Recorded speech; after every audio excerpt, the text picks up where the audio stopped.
The only possible attitude toward out-of-control desire is a declaration of all-out war. I hear so many Christians murmuring about their imperfections and their failures and their addictions and their shortcomings, and I see so little war. Murmur, murmur, murmur. Why am I this way? Make war! If you wonder how to make war, go to the manual. Don't just bellyache about your failures. Make war! He says, I'm continuing the quote, there is something about war that sharpens the senses. You hear a twig snap or rustling of the leaves and you are in attack mode. Someone coughs and you are ready to pull the trigger.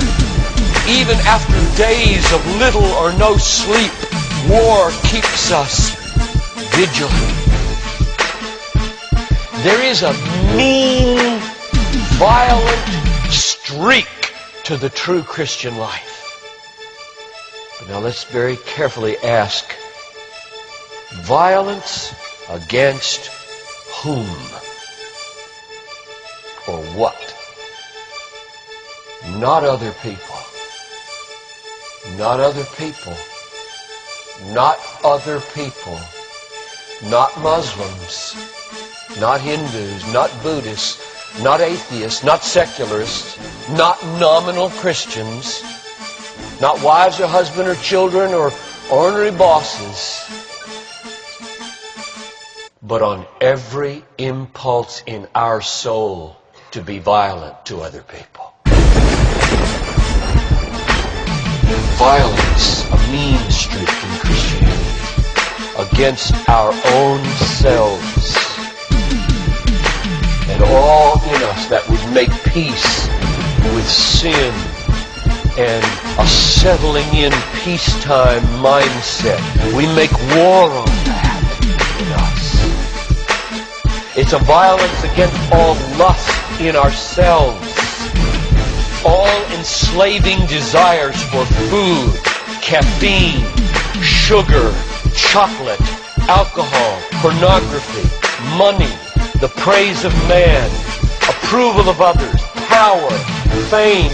This is our enemy. This is where we make war. It is a violence against all racism in our souls, all sluggish indifference to injustice in our souls, a violence against all indifference to poverty and indifference to abortion in our souls. Did you know that in the warfare of Romans, Satan doesn't show up until chapter 16. We tend to think of spiritual warfare as this little thing where you find some way to pray or some way to lay hands on or some way to do a Satan thing. Well, that's important. Believe me, that's important. We war not against flesh and blood, but against principalities and powers and world rulers of this present darkness and spiritual hosts of wickedness in the heavenly places. That's important. But you know what? It's not nearly as important as this. Because the only foothold Satan has in your life is your flesh and your sin.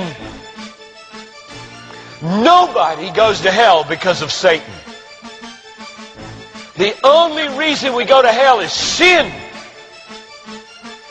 Much more important than fighting Satan is fighting sin.